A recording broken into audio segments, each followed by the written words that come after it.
안녕하세요. 주식의 소리의 애솔입니다. 에코프로 머티리얼즈의 수요 예측 결과가 드디어 발표가 됐습니다. 안 좋을 거라는 건 기사를 통해서 이미 파악이 됐던 부분인데 공모가가 할인이 될 것이라는 기대와는 달리 그냥 하단에 결정이 되면서 이것을 참여해야 되는지 말아야 되는지 다들 고민이 더 깊어지셨을 것 같아요. 이럴 때에는 기업 분석 자체를 조금은 구체적으로 해볼 필요가 있다고 생각을 해서 오늘 투자 포인트나 리스크 요인들 다 꼼꼼히 챙겨볼 예정이거든요. 영상의 길이가 조금 길어질 수 있다는 부분 먼저 양해를 부탁드리고 시작을 할게요. 자, 에코프로 머티리얼즈가 전구체를 생산하는 기업이라는 것은 다들 아실 거라고 생각을 합니다. 전구체란 어떤 화학 반응을 통해서 A라는 물질을 만들 때 최종 물질인 A가 되기 바로 이전 단계의 물질을 얘기합니다. 2차 전지에서의 전구체는 보통 양극재가 되기 바로 이전 단계의 물질을 얘기하고요. 니켈, 코발트, 망간, 알루미늄 등을 섞은 화합물을 지칭을 합니다. 이 화합물에다가 탄산 리튬이나 수산화 리튬을 섞게 되면 최종 물질인 양극재가 되는 거예요. 그래서 양극재도 재료에 따라서 종류가 나뉘잖아요. 니켈, 코발트, 망간을 섞어서 만들면 NCM, 니켈, 코발트, 알루미늄을 소재로 한다면 NCA 이런 식으로요. 게다가 같은 NCM, 니켈, 코발트, 망간을 소재로 한다고 해도 이 재료의 비중에 따라서 혼합 비율을 어떻게 하느냐에 따라서 양극재의 에너지 밀도가 달라질 수가 있어요. 그래서 양극재가 어떤 광물을 기반으로 하느냐에 따라 배터리의 성질이 달라진다고 볼 수가 있겠습니다. 그림의 특징이 잘 정리가 되어 있으니까 참고해서 한번 보시면 좋을 것 같아요. 아무튼 그렇기 때문에 결국에 전구체에 따라서 양극재의 성질이 결정이 되고 또 배터리의 에너지 밀도나 충방전 효율성, 수명 이런 것들이 다 바뀐다라고 이해를 하시면 되겠습니다. 결국에 전구체가 2차 전지의 전체 성능을 결정을 짓는다라고 볼 수가 있는 부분인 거죠.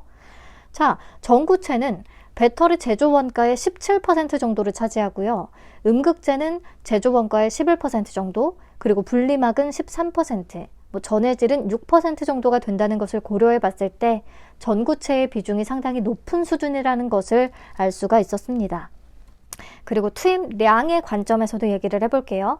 배터리 1GWh당 약 1,400톤의 양극재가 투입이 된다고 하는데요. 양극재 1,400톤을 생산하기 위해서는 전구체 1,120톤이 필요하다고 해요. 음극재는 1,000톤, 전해액은 800톤임을 고려한다면 전구체 물량을 안정적으로 확보하는 게 굉장히 중요하다는 것을 또 느낄 수가 있습니다. 그래서 원가 측면 그리고 투입량 측면에서 모두 중요한 소재다라는 것을 파악하면 되겠고요. 이 2차 전지의 주 수요처가 전기차 시장으로 확대가 되면서 아무래도 고용량 그리고 고출력 배터리에 대한 수요가 증가할 수밖에 없습니다. 그래서 니켈, 코발트, 망간, 알루미늄 등등 중에서도 니켈의 비중을 높이는 하이니켈 전구체에 대한 수요가 증가하고 있대요. 니켈이 에너지 밀도를 높여서 순간적인 출력을 높여주는 그런 역할을 하거든요. 에코프로 머티리얼즈는 이 하이니켈 전구체, 니켈의 비중을 높인 전구체를 주력으로 생산하는 회사라고 보시면 되겠습니다. 지금까지 열심히 얘기한 것처럼 전구체는 2차 전지 제조의 굉장히 핵심 소재 중에 하나예요. 하지만 국내 배터리 제조사들이 사용하는 전구체의 90% 이상은 중국 업체들로부터 수입을 하는 실정이라고 합니다. 22년 기준 수입 의존도가 95%에 달하네요. 그러다 보니까 국내 양극재 업체들이 내재화를 위해서 가진 노력을 다하고 있습니다. 표를 좀 참고해서 내용을 보시면 되겠고요. 이 중에 이제 에코프로 머티리얼즈는 에코프로 BM을 필두로 한 에코프로 그룹의 전구체 내재화를 담당하고 있다라고 볼 수가 있는 거예요. 이번 공모도 내재화를 위한 캐파 증설 자금 확보가 목적이라고 보입니다. 자, 에코프로 머티리얼즈는요, 현재 국내에서 대량 생산이 가능한 유일한 하이니켈 전구체 생산 업체고요. 22년 기준 글로벌 점유율을 봤을 때 8위 정도의 랭크가 됩니다. 국내에서는 1위, 글로벌 8위. 근데 캐파 증설 계획을 고려한 27년 기준으로는 중국 다음으로 가장 생산 능력이 클 것으로 예상은 되고 있어요. 자, 뭐 하는 회사인지는 충분히 이해하셨을 거라고 생각을 하고요. 지금부터는 투자 포인트와 리스크 요인을 좀 정리해 보도록 하겠습니다. 먼저 투자 포인트 1. IRA 법안 발표로 인한 중국 대체제로서의 기대입니다. 2022년 8월에 미국이 인플레이션 감축 법안을 발표하면서 중국을 배터리 밸류체인에서 제외하려는 움직임을 보이고 있습니다. 2차 전지내에 포함된 핵심 광물의 일정 비율 이상이 미국 또는 FTA 체결국에서 추출, 가공되거나 북미에서 재활용될 시에는 3,750달러를 지급한다라는 조건이 담겨 있죠. 그래서 더더욱이 전구체 국산화의 필요성이 대두되고 있는 거고, 그래서 중국이 거의 대부분을 차지하고 있는 물량을 에코프로 머티리얼즈가 좀 가져올 수 있을 것으로 기대되는 측면이 있다는 거죠. 그리고 두 번째 투자 포인트는 RMP 공정 내재화를 통한 수익성 개선을 들 수가 있겠습니다. 자, 먼저 전구체를 만들기 위해서는 CPM이라는 공정을 거쳐야만 합니다. RMP 공정을 거쳐서 가공이 된 중간 제품을 투입하거나 니켈 파우더 또는 니켈 브리켓을 투입해서 전구체를 생산해내는 공정을 얘기해요. 현재 국내 업체들은 이 CPM 공정만을 운영을 하고 있다고 합니다. 에코프로 머티리얼즈만 국내에서 유일하게 RMP 공정까지 보유하고 있대요. 자, 그럼 RMP는 무엇이냐? RMP는 순도가 낮은 중간재를 투입해서 고순도의 황산 메탈을 재련하는 공정을 얘기하거든요. 예를 들어서 순도가 낮은 니켈을 고순도 니켈로 재련하고 이런 공정을 얘기하는 거죠. 이때 RMP 공정에 사용되는 원재료는 니켈 브리켓 형태가 아니라 순도가 낮은 MCP와 MHP 형태라고 합니다. 표를 보면 MCP와 MHP의 원가는 니켈 브리켓에 비해서 평균적으로 20에서 40% 정도 할인된 가격이다 라는 것을 알 수가 있어요. 그러니까 에코프로 머티리얼즈는 RMP 공정을 보유하고 있기 때문에 더 저렴한 원재료를 가져다가 전구체를 만들고 최종적으로 양극재를 생산할 수 있다라는 얘기입니다. 네, 이게 왜 중요하겠어요? 원가 경쟁력 차원에서 중요한 거죠. 전구체의 가격은 원재료인 메탈, 그러니까 니켈, 코발트, 망간 가격에 가공 마진이 더해지는 구조로 이루어져 있거든요. 메탈 가격의 변동성이 좀 커지는 상황에서 당연히 원가를 절감할 수 있어야 마진을 그나마 안정적으로 가져가면서 또 마진을 높일 수가 있으니까 중요한 거죠.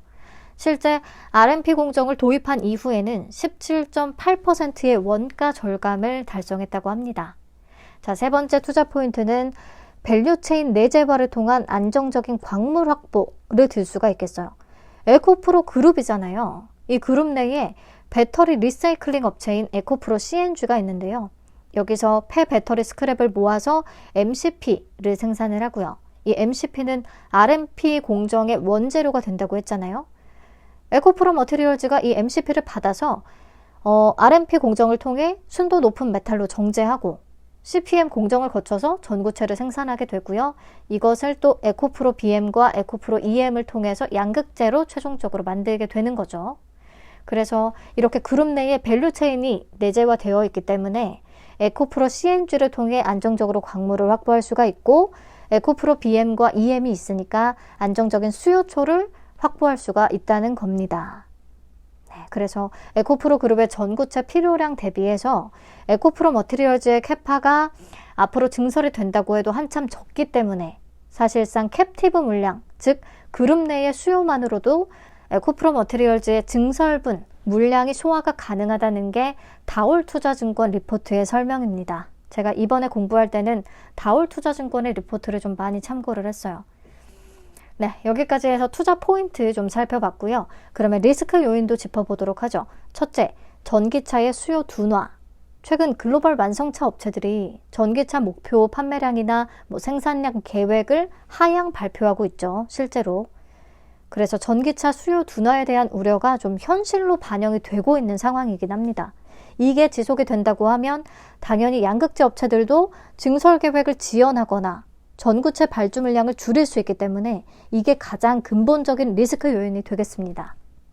그렇다면 과연 전기차 수요 둔화에도 전구체 공급 부족이 지속될 수 있을 것인가? 이거는 제가 직접 조사를 할 수 없으니까 다올투자증권의 리포트를 또 참고했는데요. 수요 둔화를 감안해서 전기차 판매량 전망치를 하향 조정을 하더라도 전구체에 대한 수요는 공급을 한참 앞지를 것이다. 그러니까 공급이 계속 부족할 것이다 라고 전망을 하고 있었습니다. 물론 좀 신뢰도가 떨어지는 부분도 있을 수 있겠지만 제가 현재 할 수 있는 방법은 리포트를 참고하는 것밖에 없어서 우선 그렇게 파악을 해봤습니다. 자, 다음 리스크 요인은 매크로 상황으로 인한 광물 가격의 급격한 변동이 있을 수가 있다는 거. 시장에서는 당분간 니켈 가격이 박스권에서 횡보할 것이다 라고 전망을 하고 있는데요. 왼쪽의 그래프를 보면 하락세를 좀 보이고 있고요. 그러면 판매 가격 인하로 인해서 수익성이 떨어질 수가 있다는 거고, 또 러시아 우크라이나 전쟁이나 코로나 같은 이런 매크로 이벤트가 발생을 하게 된다면 원재료 가격 상승으로 인해서 또 수익성 악화로 이어질 수가 있고, 이런 부분들이 당연히 리스크인데요. 그나마 RMP 공정을 내재화해서 자금률을 높이고 있다는 게 긍정적으로 보이긴 합니다. 자, 기업 자체 내용은 이 정도 얘기를 하고요. 실적 잠깐 볼게요. 실적은 매해 가파르게 증가하고 있습니다. 2년간 연평균 매출 증가율이 76%에 달하고요.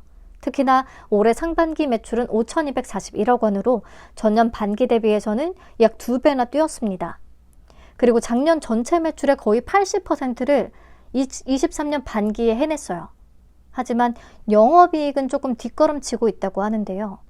원재료값 등락으로 인한 수익성 악화라고 설명을 하고 있어요.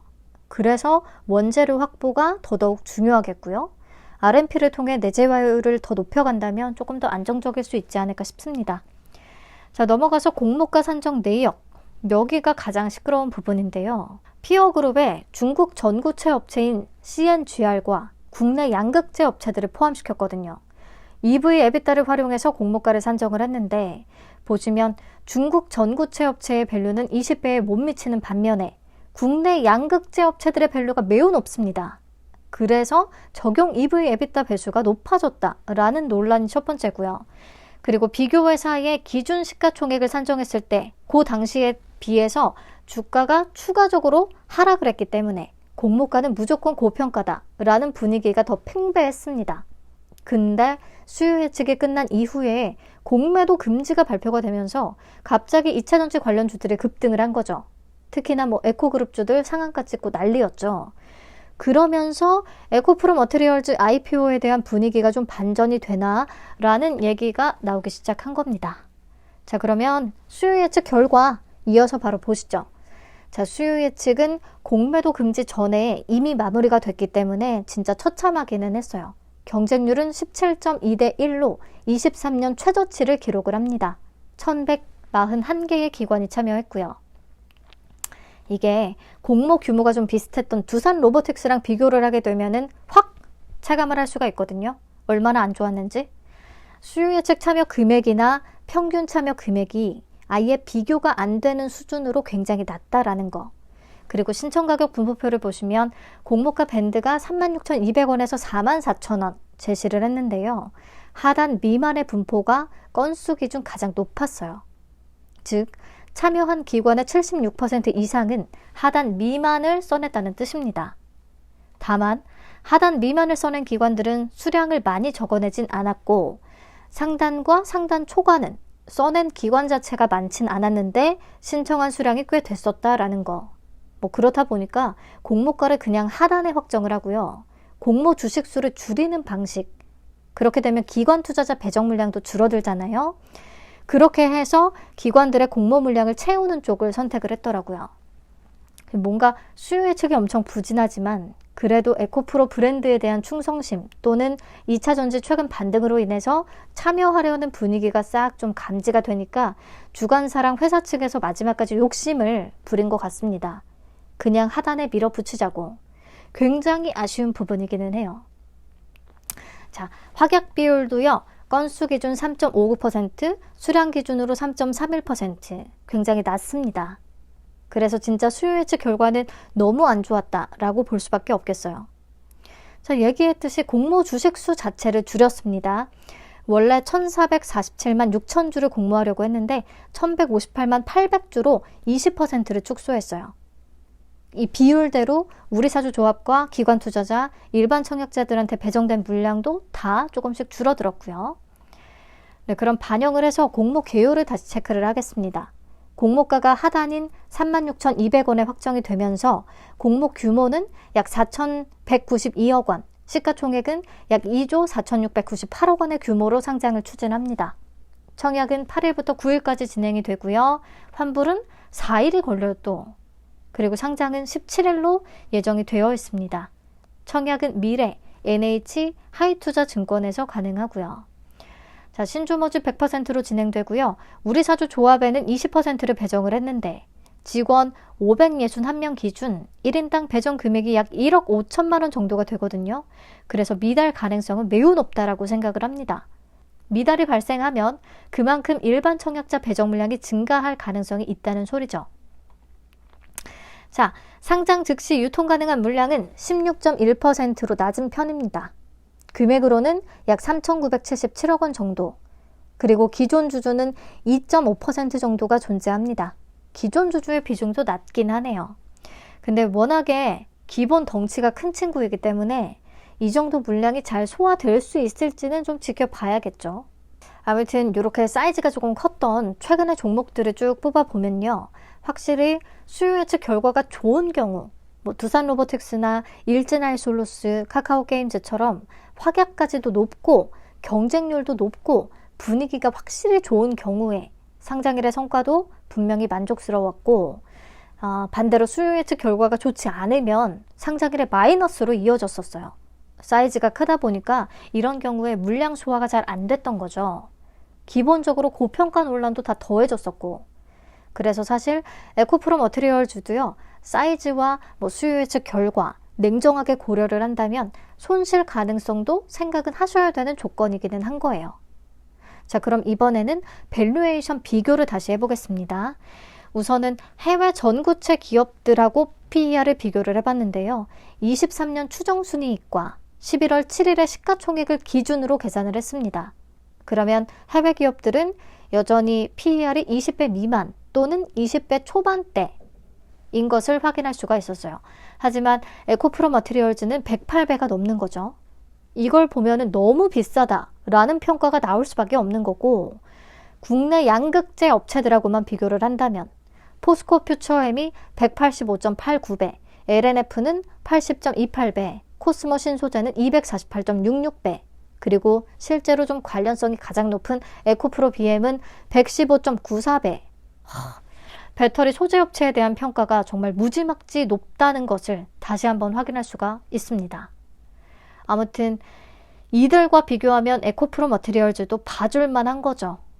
근데 저는 개인적으로 어쨌든 밸류체인상 전구체 업체와 양극재 업체의 연관성이 매우 크기 때문에 양극재 업체들의 멀티플도 의미는 있다라고 생각을 합니다. 그래서 이런 친구들의 밸류를 고려를 하게 되면 수익 구간이 나올 가능성도 있다고 보이긴 해요. 물론 상장까지 남은 기간 동안에 2차전지 주가가 다시 나락을 가는 일이 없어야겠죠. 자, 그러면 제가 23년 추정 순이익과 앞에서 계산한 양극재 업체들 플러스 CNGR의 평균 PER을 기준으로 주당 평가 가액을 계산을 해봤고요. 그러면 43,300원 정도가 나오더라고요. 공모가 36,200원 플러스 20% 정도의 수준. 이거는 사실 기준을 무엇으로 잡느냐에 따라 계산되는 수치에 큰 편차가 존재할 수밖에 없어서 제가 계산한 수치가 적정 가격이다 라고 말씀을 드리는 부분은 절대 아니라는 거, 절대 그럴 수가 없다는 거 다시 한번 강조를 드릴게요. 저는 다올투자증권의 추정순이익을 썼고, 그리고 회사 측이 제시한 한국 양극재 업체 3곳에다가 에코프로 BM을 더했고, 거기에 CNGR, 요거까지 포함해서 피어그룹으로 잡고 계산을 한 수치입니다. 네, 그래서 아무튼 소재업체로서 국내에서 다른 기업들이 받는 이런 높은 밸류가 에코프로 머티리얼즈에도 적용이 된다고 하면 수익 구간을 기대해 볼 수는 있겠다라는 생각. 그럼 정리하겠습니다.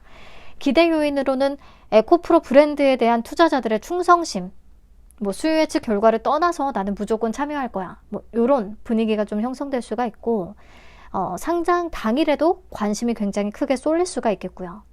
그리고 6일부터 시행된 공매도 금지 제도, 그리고 전기차 수요 둔화에도 전구체 공급은 계속 부족할 것이라는 전망, 그리고 기업 자체적인 부분에 있어서는 R&P 내재와 에코프로 그룹의 밸류체인에 갖췄다 라는 거, 그리고 IRA 법안으로 인한 한국 전구체 수요가 증가할 수 있다는 부분, 이런 것들을 꼽을 수가 있겠고, 국내 양극재 업체 대비해서는 높지 않은 PER, 이 정도를 말씀드릴 수가 있겠습니다.